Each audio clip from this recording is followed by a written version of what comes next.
Welcome to టీజీఫై roundup. ముందుగా headlines చూద్దాం. ఎంబీబీఎస్ విద్యార్థులకు చెక్కుల పంపిణీ, హరీష్ రావు చేతుల మీదుగా ఆర్థిక సాయం. బిఎల్ఆర్ ట్రస్ట్ ద్వారా వైద్య విద్యార్థులకు తోడ్పాటు.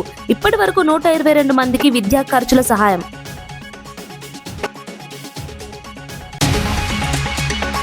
కేటీఆర్ వ్యవహారంపై కాంగ్రెస్ ఘాటు విమర్శలు. 10 ఏళ్లు దోపిడీ చేసి ఇప్పుడు ఆరోపణలంటూ విమర్శ. ప్రజా తీర్పును గౌరవించాలన్న కాంగ్రెస్ నేతలు, పారదర్శక పాలన అందిస్తున్నామన్న ప్రభుత్వం.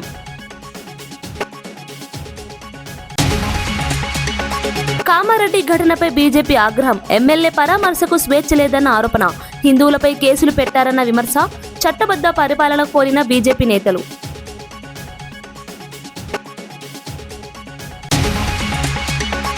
ఉస్మానియా యూనివర్సిటీలో హోలీ సందడి. ఎన్ రామచంద్రరావుతో కలిసి రంగుల వేడుక. ఐక్యతకు ప్రతీకగా హోలీ జరుపుకోవాలన్న పిలుపు.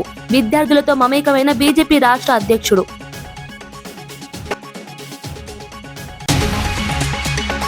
ఇంకా వివరాల్లోకి వెళ్తే, మాజీ మంత్రి ఎమ్మెల్యే హరీష్ రావు చేతుల మీదుగా ఉప్పల్ ఎమ్మెల్యే బండారి లక్ష్మారెడ్డి ఎంబీబీఎస్ విద్యార్థులకు చెక్కులు పంపిణీ చేశారు. బిఎల్ఆర్ చారిటబుల్ ట్రస్ట్ పేరిట 7 వైద్య విద్యార్థులకు ఆర్థిక సహాయం అందజేశారు. ప్రస్తుత విద్యా సంవత్సరంలోనే మొత్తం 122 మంది వైద్య విద్యార్థులకు విద్యా ఖర్చుల నిమిత్తం సాయం అందించినట్లు తెలిపారు. ఆర్థిక ఇబ్బందుల వల్ల చదువు ఆగిపోకూడదనే ఉద్దేశంతో ఈ కార్యక్రమం చేపట్టినట్లు పేర్కొన్నారు. హరీష్ రావు మాట్లాడుతూ, విద్యార్థులు సమాజానికి సేవ చేసే వైద్యులుగా ఎదగాలని ఆకాంక్షించారు. విద్య చాలా ఖరీదైనదని, మధ్యతరగతి కుటుంబాలకు తోడ్పాటు అవసరమని చెప్పారు. ప్రజాప్రతినిధుల సామాజిక బాధ్యతలో భాగంగానే ఈ సహాయం చేస్తున్నామని ఎమ్మెల్యే వివరించారు. కార్యక్రమంలో విద్యార్థుల తల్లిదండ్రులు, స్థానిక నాయకులు పాల్గొన్నారు.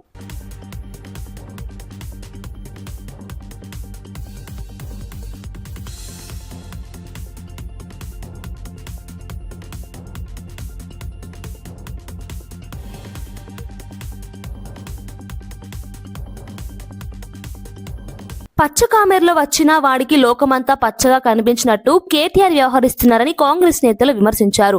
10 ఏళ్లు అధికారంలో ఉండి రాష్ట్రాన్ని దోచుకున్న వారే ఇప్పుడు ఇతరులపై ఆరోపణలు చేయడం విచిత్రమని వ్యాఖ్యానించారు. ఎవరు ముఖ్యమంత్రి కుర్చీలో కూర్చున్నా అవినీతి చేస్తారనే భావన కుటిల బుద్ధికి నిదర్శనమని అన్నారు. ప్రజాస్వామ్యంలో ప్రజలు తీర్పు ఇచ్చారని, ఆ తీర్పును గౌరవించాల్సిన బాధ్యత ప్రతిపక్షంపై ఉందని పేర్కొన్నారు. పాలనపై చర్చించకుండా వ్యక్తిగత విమర్శలు చేయడం సరైంది కాదని తెలిపారు. కాంగ్రెస్ ప్రభుత్వం పారదర్శక పాలన అందిస్తోందని, విమర్శలకు తావు లేదని చెప్పారు. కేటీఆర్ గారు పచ్చకామర్లు వచ్చినోనికి లోకమంతా పచ్చగానే కనపడుతుందట. మన 10 ఏళ్ల పాలనలో రాష్ట్రాన్ని దోసుకున్నాం కాబట్టి ఎవరు ముఖ్యమంత్రి కుర్చీలో కూర్చున్నా, మీ టైంలో మీ నాయన ముఖ్యమంత్రిగా, నువ్వు మున్సిపల్ శాఖ మంత్రిగా ఉన్నప్పుడు దోచుకున్నట్టుగా అందరూ దోచుకుంటారు. దోచుకొని ఇష్టానుసారంగా రాష్ట్రాన్ని అప్పుల పాలు చేసి ఇప్పుడు అదే భ్రమల బతుకుతున్నట్టుగా ఉంది. ఈ రాష్ట్రానికి రాహుల్ గాంధీ సంస్థాగతంగా పార్టీని బలోపేతం చేయడానికి డిసిసి అధ్యక్షులు, అంటే జిల్లా పార్టీ అధ్యక్షుల ట్రైనింగ్ జరుగుతుంటే అక్కడికి వచ్చిరు వాళ్ళతో దిశానిర్దేశం చేయడానికి. మన పార్టీకి నా సంస్థ లేదు, నా గతం లేదు. ఏమైనా 5 తప్ప ఆ పార్టీలో ఉన్నోడు కూడా ఎవరు లేడు. 10 ఏళ్ల సమయంలో కూడా ఈ 5 దోసుకుంది. ఈ 5 ఆ పార్టీకి అన్ని. మా పార్టీ మీ పార్టీ. కాంగ్రెస్ నాయకులకు పరిపాలన చేతకాక తెలంగాణను కుక్కలు చింపిన విస్తరిలా చూస్తున్నారని బీఆర్ఎస్ పార్టీ ఆరోపించింది. ఇది దోపిడీ ప్రభుత్వం, బాధ్యతారహిత్యమైన ప్రభుత్వం అని తీవ్ర విమర్శలు చేసింది. అభివృద్ధి పనులు నిలిచిపోయాయని, సంక్షేమ పథకాలు సక్రమంగా అమలవడం లేదని పేర్కొంది. ప్రజలకు ఇచ్చిన హామీలు అమలు కావడం లేదని ఆరోపించింది. రాష్ట్ర ఆర్థిక పరిస్థితి క్షీణిస్తోందని, పరిపాలనలో అనుభవలేమి స్పష్టంగా కనిపిస్తోందని వ్యాఖ్యానించింది. ప్రజా సమస్యలపై ప్రభుత్వం స్పందించడం లేదని విమర్శించింది. కాంగ్రెస్ పాలనపై ప్రజల అసంతృప్తి పెరుగుతోందని బీఆర్ఎస్ పేర్కొంది. మొత్తం సిటిజన్స్ అంతా పెద్ద ఎత్తున గగ్గోలు పెట్టంగానే no we made a mistake అని చెప్పని ఎట్లా రిట్రీట్ అవుతావు? పరిపాలన చేస్తున్నావా, పరాజకాలు ఆడుతున్నావా? నీకు పరిపాలన చేతగాట్లేదు అనడానికి ఇది నిదర్శనం. ఇది పరిపాలన పైన పట్టు లేదనడానికి ఇది నిదర్శనం. ఇది పరిపాలనను రివ్యూ చేసేటువంటి సోయి లేదనడానికి these are all the indications and reflections. ఎక్కడ పడితే అక్కడ విచ్చలవిడి దోపిడి అండి, దోపిడి. లగచర్ల విధ్వంసాలు, వెలుగుమట్ట ఖమ్మం విధ్వంసాలు, గాంధీ విగ్రహం పేరు మీద దోపిడీ విధ్వంసం 2 5,000 కోట్లతో 1,50,000 కోట్ల రూపాయల ప్రాజెక్ట్ అని చెప్పని అదానికి కట్టబెట్టి అక్కడ దోపిడీ చేయాలా? మళ్ళా ఇండ్లను విధ్వంసానికి గురి చేయాలా? ఏం పాపం ఇది? పండుగ పూట ఇటువంటి ఒక పరుషమైన పదజాలంతో మాట్లాడటానికి నాకు కొంత సంశయం అనిపించినప్పటికీ కూడా తప్పనిసరిగా మాట్లాడుతూ ఉన్నాను. Nobody in the country would have accepted this kind of a nonsense where same paper will be given to 2 separate examinations, and not even a single show cause notice probably has been given అని చెప్పని ఇంతవరకు ఎక్కడా కూడా మనకు బయట కనబడతలేదు. ఎవడు బాధ్యుడు మరి? ఇది బయటకు వచ్చింది అయితే లోపల లోపల ఎంత గుడిపుటాన్ని జరుగుతూ ఉంది, ఏ పరీక్షలలో ఎంత గుడిపుటాన్ని జరుగుతూ ఉంది. పరిపాలన చేత కాకపోతే రేవంత్ రెడ్డి దిగిపోవా? మీ దగ్గర ఉన్న చదువుకున్న వాళ్ళు ఎవరైనా ఉంటే వాళ్ళన్న వెలగబెడతారా? విద్యాశాఖ మంత్రి నీకు ఎందుకు మనకి చేత కాకపోతే? ఇంగ్లీష్ని ఇంగిల్ పీస్ అనేటువంటి విద్యాశాఖ మంత్రి ఎందుకండి? మొత్తం విద్యా వ్యవస్థ సర్వనాశనం చేసినాడు రేవంత్ రెడ్డి గారు. కామారెడ్డిలో ప్రజాస్వామ్యం లేకుండా పోయిందని బీజేపీ ఆరోపించింది. ఎమ్మెల్యే కాటిపల్లి వెంకట రమణారెడ్డిపై దాడి జరిగితే పరామర్శించేందుకు కూడా స్వేచ్ఛ ఇవ్వలేదని రేవంత్ ప్రభుత్వంపై విమర్శలు గుప్పించింది. హిందూ మహిళలపై దాడులు జరుగుతుంటే చర్యలు తీసుకోలేదని, నిరసన తెలిపిన హిందువులపైనే కేసులు పెట్టారని ఆరోపించింది. ఎంఐఎం కార్యకర్తలకు కాంగ్రెస్ మద్దతు ఇస్తోందని వ్యాఖ్యానించింది. రాష్ట్రంలో చట్టసమ్మత పరిపాలన ఉండాలని, బాధ్యులపై చర్యలు తీసుకోవాలని డిమాండ్ చేసింది. నాకు అనుమతి ఇచ్చారు కాబట్టి ఇక్కడ రావడం జరిగింది. మొన్న మా ఎమ్మెల్యేలు లెజిస్లేటివ్ పార్టీ మీటింగ్ మా ఎమ్మెల్యే గారి ఇంట్లో పెట్టుకుంటే బాన్స్వాడ పోతే బాన్స్వాడ బయటనే పోలీసులు వారిని ఆపడం జరిగింది. మరి మన రాష్ట్రంలో ఒక జిల్లా హెడ్ క్వార్టర్లో ఎక్కడైతే మా ఎమ్మెల్యే ఉన్నాడో అక్కడ కూడా మీరు రాలేని పరిస్థితి ఉందంటే, మా ఇక జిల్లాలో ఉన్నటువంటి ఒక బాన్స్వాడ అనేటువంటి దాంట్లో నలుగురు కార్పొరేటర్లు గెలిచినటువంటి కౌన్సిలర్ గెలిచినటువంటి పరిస్థితిలో వాళ్ళని కూడా కలవడానికి మాకు వీలు లేదు అని అంటే, అక్కడ పక్కన రుద్రారు అనేటటువంటి గ్రామంలో ఒక మహిళా న్యాయవాది పైన కూడా దాడి జరిగిందనంటే దాన్ని చూడటానికి, కలవటానికి, మాట్లాడటానికి కూడా ఒక పార్టీ అధ్యక్షుడికి అనుమతి లేదనంటే తెలంగాణలో ప్రజాస్వామ్యం ఉందా లేదా అని చెప్పి ఒకసారి మనం ఆలోచించుకోవాలి. ఇక్కడ ఉన్నటువంటి స్థానిక కాంగ్రెస్ నాయకులు మరి వారు కొన్ని ఆరోపణలు చేస్తే దానికి మాట్లాడదాం రాండే, మీరు నిజం మాట్లాడుతున్నా, నేను నిజమైన వ్యక్తి అని చెప్పి మా ఎమ్మెల్యే గారు సవాల్ చేస్తే ఆ సవాలు స్వీకరించకుండా కాంగ్రెస్ పార్టీ ఎమ్మెల్యే గారి యొక్క క్యాంప్ ఆఫీస్ మీద పెద్ద ఎత్తున వచ్చి దాడి చేయడం అనేది మనం కళ్ళారా చూసినాం. అన్ని టీవీలు కూడా లైవ్ వేయడం జరిగింది. మరి మా ఎమ్మెల్యే గారి మీద అటాక్ చేసిన అవసరం ఏమున్నది? మీరు ఆరోపణలు చేస్తే ప్రూవ్ చేయమని చెప్పి అడిగాడు, ఛాలెంజ్ చేస్తామని చెప్పారు, చర్చకు రమ్మని చెప్పారు. మీరు చర్చకు రమ్మంటే దాడి చేస్తారా? అదే బాన్స్వాడలో కూడా ఒక మాల్లో ఒక అమ్మాయి అక్కడ ఉన్నటువంటి కొంతమంది మహిళా కార్మికులు దుర్గామాత పాటలు వింటూ ఉంటే మరి మస్జిద్ పార్టీకి సంబంధించిన కొంతమంది కార్యకర్తలు అక్కడ పోయి ఆమెను ఆపి అగత్యాలు చేసే ప్రయత్నం చేసి ఆమెను హింసించి మత ఘర్షణకు ఒక వాతావరణం నిర్మాణం చేసి ఈరోజు అక్కడ ఉంటే పోలీసులు మాత్రం మౌన ప్రేక్షకులుగా ఉండి ఎవరి మీద కేసులు పెట్టారండి? హిందువుల మీద కేసు పెట్టారు. 37 మంది మీద కేసులు పెట్టారు, 20 మందిని జైలుకు పంపించారు. అదే బ్యాలెన్స్ చేయడానికి వాళ్ళ మీద కూడా పెట్టామని చెప్పారు. వాళ్ళని మాత్రం గాలికి తిరుగుతూ ఉన్నారు అటు ఇటు. ఏదనంటే మాకు అక్బరుద్దీన్ వయసు ఉన్నాడు, మాకు అసదుద్దీన్ వయసు ఉన్నారు, వాళ్ళిద్దరు రేవంత్ రెడ్డికి ఫ్రెండ్స్ అనే మాటలు మాట్లాడుతూ ఉన్నారు. ఈ రకమైనటువంటి రాజకీయాలు ఈరోజు కామారెడ్డి జిల్లానే కాదు తెలంగాణ మొత్తంలో కూడా ఒకవైపు బీఆర్ఎస్, ఇంకోవైపు కాంగ్రెస్ పార్టీ, రెండు పార్టీలు కూడా ఎంఐఎంని ప్రోత్సహిస్తున్నారు భారతీయ జనతా పార్టీ దాడులు చేయడానికి. ఈరోజు కాంగ్రెస్ పార్టీ చేసినటువంటి దాడి కూడా వెంకటరమణారెడ్డి గారి మీద, అందులో కూడా మజ్లీస్ కార్యకర్తలు ఉన్నారు. వాళ్ళు కూడా మజ్లీస్ కాంగ్రెస్ కలిసి వచ్చింది మా ఎమ్మెల్యే మీద. బాన్స్వాడలో కూడా మజ్లీస్ పార్టీ సంబంధించిన వాళ్ళు, రుద్రారులో కూడా మజ్లీస్ పార్టీ సంబంధించిన ఒక న్యాయవాది, లేడీ న్యాయవాదిని కూడా వదలకుండా కొట్టారు. అంటే ఈ యొక్క కాంగ్రెస్ పార్టీ బీజేపీని ఎదుర్కోలేక మజ్లీస్ పార్టీని వాడుకుంటుంది, వాళ్ళ గూండాయిజాన్ని వాడుకుంటుంది, వాళ్ళ బలగాన్ని వాడుకుంటుంది, బీజేపీని అడ్డుకోవడానికి వాళ్ళకి మాత్రం ధైర్యం లేదు. కాబట్టి ఈ ప్రభుత్వాన్ని హెచ్చరిస్తూ ఉన్నాను, తెలంగాణలో ఉన్నటువంటి ఒక హిందువులకు రక్షణ లేకుండా అయిపోయింది. ఈరోజు మీరు మజ్లీస్ పార్టీని ప్రోత్సహించినంత కాలం ఈ రాష్ట్రంలో గుడ్లపైన, దేవాలయాలపైన దాడులు జరుగుతూనే ఉంటాయి. ఈ రాష్ట్రంలో దేవతల బొమ్మల్ని ఇరగొడుతూనే ఉంటారు, ఆ ఒక విగ్రహాన్ని ఇరగొడుతూనే ఉంటారు, అవమానపరుస్తూనే ఉంటారు, దాని భూములు కూడా కబ్జాలు చేస్తూ ఉంటారు. అయితే దేవి బొమ్మ పెడితే అవి దాన్ని పక్కన కొడతారు. వినాయక చవితి కూడా చేయలేని పరిస్థితి రోజు తెలంగాణలో. ఇటువంటి ఒక వాతావరణం నిర్మాణం చేసిన కాంగ్రెస్ పార్టీ జవాబు చెప్పాలి. బాన్స్వాడలో ఏమవుతుంది, ఎందుకు కేసులు పెట్టారు హిందువుల మీద, వాళ్ళు ఏం పాపం చేశారని చెప్పేసి అమాయకులైనటువంటి ఒక పిల్లల మీద కేసు పెట్టారు, మీరు ఒక మూగివాడ మీద కేసు పెట్టారు. ఇది ఒక మీ ప్రభుత్వం రేవంత్ రెడ్డి గారు. ఉమ్మడి కరీంనగర్ జిల్లా నాయకుడు దుద్దిల శ్రీపాదరావు జయంతి సందర్భంగా కాంగ్రెస్ నేతలు ఘన నివాళులు అర్పించారు. ఎన్నికల వరకే రాజకీయం, తర్వాత ప్రజా సంక్షేమమే లక్ష్యమనే సిద్ధాంతంతో ఆయన ప్రస్థానం సాగిందని పేర్కొన్నారు.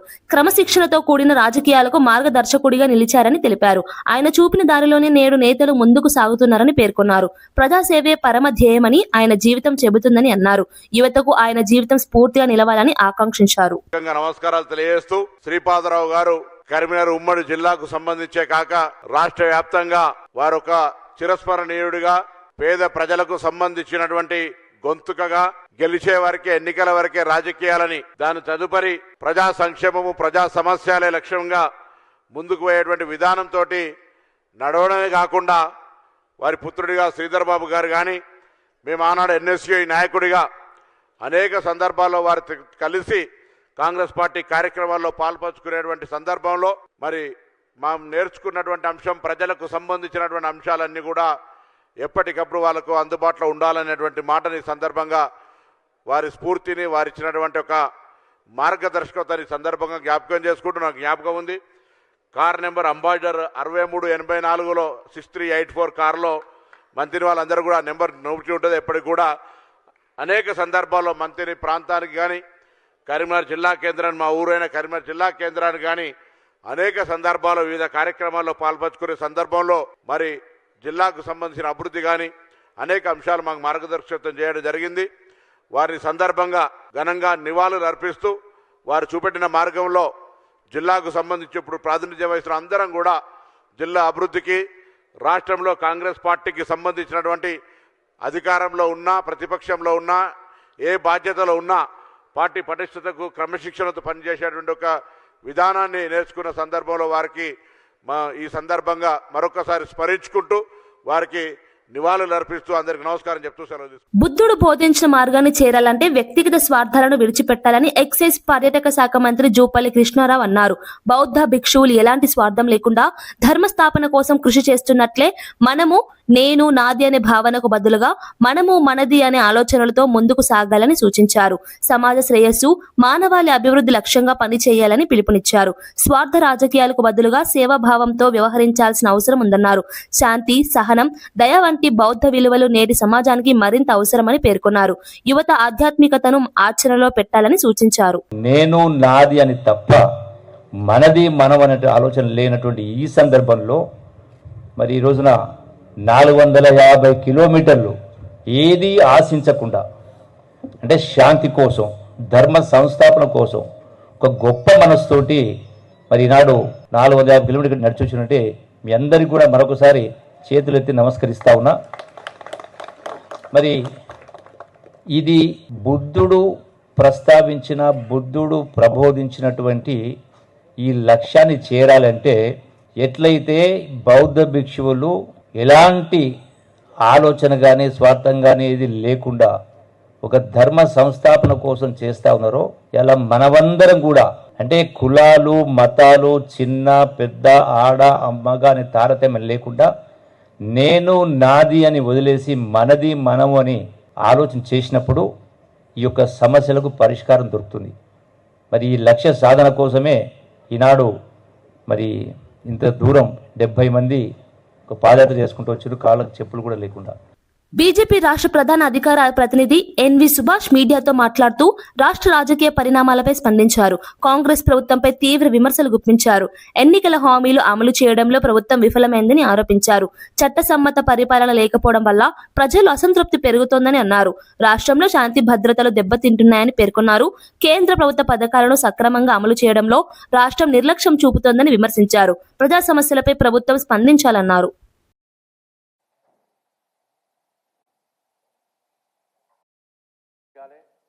భారతీయ జనతా పార్టీ రాష్ట్రంలో అధికారం రావాలని చెప్పి ఆకాంక్షిస్తూ మరొకసారి ఈరోజు పండుగ సందర్భంగా కూడా ఇక్కడికి వచ్చినందుకు కూడా మీడియా మిత్రులకు అందరూ కూడా ధన్యవాదాలు. గత 3-4 రోజుల నుంచి తెలంగాణ రాష్ట్రంలో కాంగ్రెస్ పార్టీ వింత వింత చేష్టలు చేస్తుందని చెప్పి కూడా ప్రజలందరూ కూడా గమనిస్తున్నారు. ముఖ్యంగా రాష్ట్రంలో కాంగ్రెస్ పార్టీ అధికారంలో వచ్చి 26 నెలలు అయిన తర్వాత తెలంగాణ రాష్ట్రంలో అభివృద్ధి పనులు మొత్తం జరుగుతాయని చెప్పి రేవంత్ రెడ్డి గారు ప్రభుత్వం అద్భుతమైన వాగ్దానాలు ఎప్పుడైతే పిసిసి ప్రెసిడెంట్గా ఉన్నప్పుడు 2023 అసెంబ్లీ ఎలక్షన్స్లో చేసిన తర్వాత గ్యారెంటీలు హామీలు వారు ఇచ్చిన వాగ్దానాలు అన్నీ కూడా నెరవేరుస్తారని చెప్పి చూస్తే ఇవన్నీ పక్కన పెట్టేసి రాష్ట్రంలో ప్రజలు ఓటేసినందుకు ఈరోజు ప్రజలందరూ కూడా చింతిస్తున్నారు.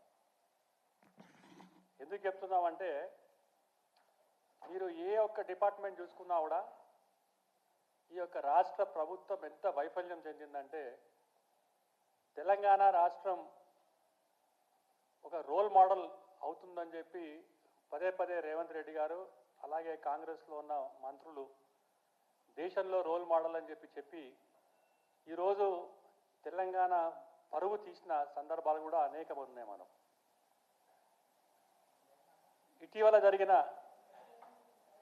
గోదావరి మన గాంధీ సరోవర్ ప్రాజెక్ట్ అనే దాని మీద కూడా భారతదేశంలో పెద్ద చర్చ కూడా జరిగింది.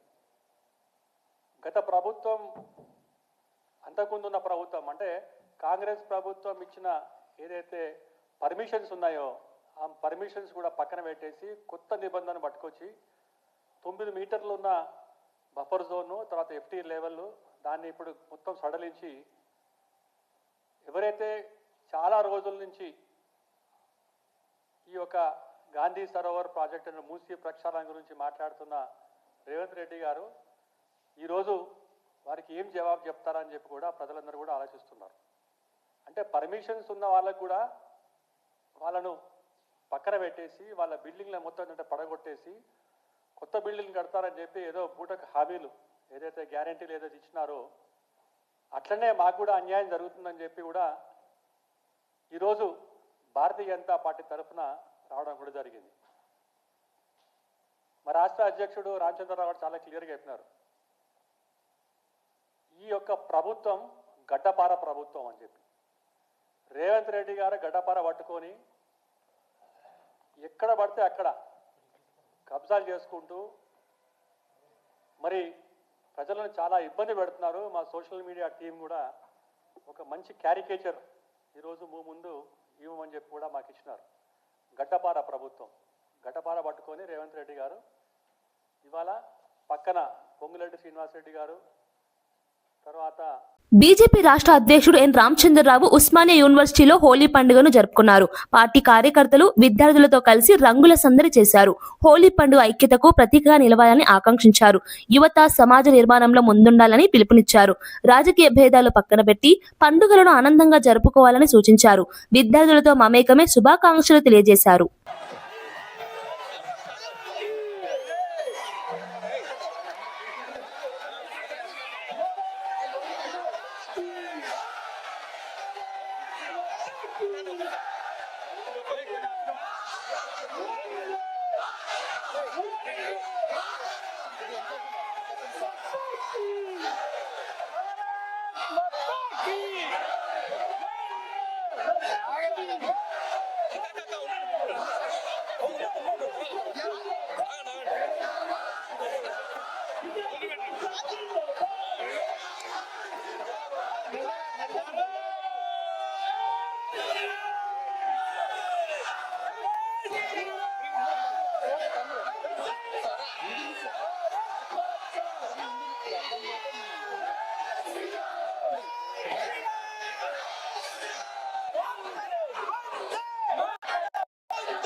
ఈ యొక్క విషయాలను ఆ రోజు ఈ రోజు వరకు కూడా హోలీ ఆడుకునేటటువంటి యొక్క సందర్భాన్ని కూడా చూశాను నేను. చాలా సంతోషం. పెద్ద ఎత్తున విద్యార్థులు వచ్చారు. ఏ ఉత్సాహంతో మీరు ఆడుకుంటున్నారో అదే ఉత్సాహంతో మీరు చదువుకొని మీ యొక్క జీవితంలో మంచి స్థానాన్ని సంపాదించుకోవాలని చెప్పేసి ఈ హోలీ సందర్భంగా మీ అందరికీ కోరుతూ మరి పర్యావరణ రక్షణ కోసము కెమికల్స్ వాడకుండా వెజిటేబుల్స్ కలర్స్ వాడాలని చెప్పేసి కూడా మీ అందరికీ కోరుతూ ఈ హోలీ సందర్భంగా మరొకసారి మీకు హోలీ శుభాకాంక్షలు తెలియజేస్తాను. రేవంత్ రెడ్డి ప్రభుత్వానికి అనుకూలంగా శిక్షణ కార్యక్రమం నిర్వహించేందుకే రాహుల్ గాంధీ వచ్చారని బీజేపీ ఆరోపించింది. కాంగ్రెస్ కార్యకర్తలు నిధుల సేకరణపై చర్చించేందుకే ఈ పర్యటన అని విమర్శించింది. నిజంగా చిత్తశుద్ధి ఉంటే పేదల ఇళ్ల వద్దకు దాడులకు గురైన హిందువులను పరామర్శించాల్సిందని పేర్కొంది. అధికార మదంతో ప్రభుత్వం ప్రజలను ఇబ్బంది పెడుతోందని ఆరోపించింది. రాజకీయ పరిణామాల కంటే ప్రజా సమస్యలపై దృష్టి పెట్టాలని సూచించింది. ఒక రాచరిక పాలన కొనసాగుతున్నది. ఒకవైపు ఇండ్లను కూల్చడం, ఇంకోవైపు దేవాలయాలను కూల్చడం. ఎన్నికల ముందొచ్చి ఊకదంపుడు ఉపన్యాసాలు చూడాలి. వాళ్ళ ఏ మాత్రము ఈ తెలంగాణ రాష్ట్రంలో పేద ప్రజల మీద నీకు చిత్తశుద్ధి ఉంటే నువ్వు ఎన్నికల ముందు మాట్లాడడానికి కట్టుబడి ఉన్నట్టయితే ఇవాళ రాహుల్ గాంధీ గారు పోవాల్సింది శిక్షణా శిబిరాలు కాదు, హైడ్రా కూల్చివేతలో పేద ప్రజలు పడ్డ ఇబ్బందులు, గాంధీ విగ్రహం పేరుతో మూసీ ప్రాంతంలో పేద ప్రజల ఇండ్లు కూలగొట్టిన ప్రాంతాన్ని, ఖమ్మంలో అక్రమంగా 800 ఇండ్లు భూదాన్ పేరుతోని కూలగొట్టిన ప్రాంతాన్ని రాహుల్ గాంధీ గారు సందర్శిస్తే రేవంత్ రెడ్డి గారి పాలన, కాంగ్రెస్ పార్టీ పాలన విషయంలో ప్రజలు ఏమనుకుంటున్నారో రాహుల్ గాంధీ గారికి తెలుస్తుంది. దాంతోపాటు బాన్స్వాడలో జరిగినటువంటి ఈ దారుణ సంఘటన విషయంలో ఈ రోజు ఇక్కడ మీ మీడియా ముందే ఇక పేద ప్రజలు ఉన్నారు. ఇక్కడ వాళ్ళని కలిస్తే రాహుల్ గాంధీ గారికి విషయాలు తెలుస్తాయి. ముత్యాలమ్మ గుడిని సందర్శించాలి దాడి జరిగిన విషయం తెలుసుకోవడానికి. జుబ్లీస్ పెద్దమ్మ తల్లి గుడిని సందర్శించాలి ఏ విధంగా దాడి జరిగిందని చెప్పని. హైదరాబాద్ లో 3 దేవాలయాల చాంద్రాయణ గుట్టతో పాటు 3-4 దేవాలయం దాడులు జరిగినాయి. హనుమాన్ టెంపుల్ దాడులు జరిగినాయి. పురాతన చరిత్ర కలిగినటువంటి హనుమాన్ దేవాలయం దాడులు జరిగినాయి. దాన్ని సందర్శించాలి రాహుల్ గాంధీ గారు. షాద్ నగర్ లో జరిగినటువంటి నవగ్రహాల గుడి మీద జరిగిన దాడి గురించి రాహుల్ గాంధీ సందర్శించాలి. సంతోష్ నగర్ లో జరిగిన దాడుల సంఘటన విషయంలో రాహుల్ గాంధీ సందర్శించాలి. ఈ తెలంగాణ రాష్ట్రంలో దేవాలయాల మీద జరుగుతున్న దాడుల గురించి, ఆ దాడులు జరిగిన సంఘటనల పరిస్థితులు తెలుసుకోవడానికి వాటిని సందర్శిస్తే ఇలా తెలంగాణ ప్రజలు హర్షిస్తారన్న విషయాన్ని రాహుల్ గాంధీ గారు గుర్తుంచుకోవాలి. మహిళల్లో ఎండోమెట్రియోసిస్ వ్యాధిపై అవగాహన పెంచేందుకు మహిళా దినోత్సవం సందర్భంగా ఎల్లో రిబ్బన్ రన్ నిర్వహించనున్నట్లు ఫౌండేషన్ నిర్వాహకులు విమి బింద్రా తెలిపారు. ఈ వ్యాధి గురించి సరైన అవగాహన లేక అనేక మహిళలు నొప్పులు, ఆరోగ్య సమస్యలు ఎదుర్కొంటున్నారని అన్నారు. ముందస్తుగా గుర్తిస్తే చికిత్స సాధ్యమని వైద్యులు చెబుతున్నారని పేర్కొన్నారు. సమాజంలో చైతన్యం పెంచడమే ఈ కార్యక్రమం లక్ష్యమన్నారు. యువత, వైద్య నిపుణులు పెద్ద సంఖ్యలో పాల్గొనున్నట్లు తెలిపారు. Cancer, we have pink ribbon. Yellow ribbon is for endometriosis. So that's why we have named the event as Yellow Ribbon Run, and this is our 3rd edition, which is happening at T-Works on 8th of March 2026. Women, they'll gather at one place and they'll celebrate it. But what for they are celebrating? That we have to understand. ఊరికే ఏదో గిఫ్ట్లు ఇచ్చుకున్నారా, డాన్సులు చేశారా, పాటలు పెట్టుకున్నారా అనేటువంటి ఉద్దేశంతో చేస్తున్నటువంటిది కాదు. ఇది ఇంటర్నేషనల్ వేదిక ఉమెన్స్ డే అనేటువంటిది ఎందుకు నిర్ణయం చేశారు అంటే, కొన్ని సందర్భాలలో ఇయర్ లాంగ్ వచ్చేటువంటి ప్రాబ్లమ్స్ ని ఒక వేదిక పైన మనం డిస్కస్ చేసుకోవాలి అంటే ఖచ్చితంగా మనకంటూ ఒక రోజు లేదా ఒక వారము, ఒక నెలనో, లేకపోతే ఏదో ఒక సందర్భమో ఏదో ఒకటి ఉండాలి అనే ఉద్దేశంతో వచ్చినటువంటి కాన్సెప్ట్ ఇది. కానీ ఆ కాన్సెప్ట్ ని ఎంతమంది ఫాలో అవ్వగలుగుతున్నారు అన్నటువంటి విషయం ప్రతి ఒక్కరం అర్థం చేసుకోవాల్సిన అవసరం ఉన్నది. ఎండోమెట్రోసిస్ అనేది ఒక 10 మంది అమ్మాయిల్లో ఒక అమ్మాయి ఖచ్చితంగా ఎఫెక్టెడ్ ఉంటుందండి. ఈ run is not only about celebrating womanhood but also raising awareness about the pain that women have to go through silently. మరోసారి హెడ్లైన్స్ చూద్దాం. ఎంబీబీఎస్ విద్యార్థులకు చెక్కుల పంపిణీ, హరీష్ రావు చేతుల మీదుగా ఆర్థిక సాయం, బిఎల్ఆర్ ట్రస్ట్ ద్వారా వైద్య విద్యార్థులకు తోడ్పాటు, ఇప్పటి వరకు 122 మందికి విద్యా ఖర్చుల సహాయం.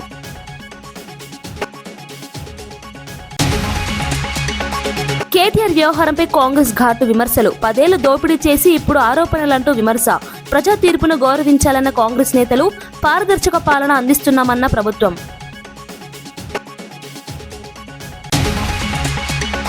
కామారెడ్డి ఘటనపై బీజేపీ ఆగ్రహం. ఎమ్మెల్యే పరామర్శకు స్వేచ్ఛ లేదన్న ఆరోపణ. హిందువులపై కేసులు పెట్టారన్న విమర్శ. చట్టబద్ధ పరిపాలన కోరిన బీజేపీ నేతలు.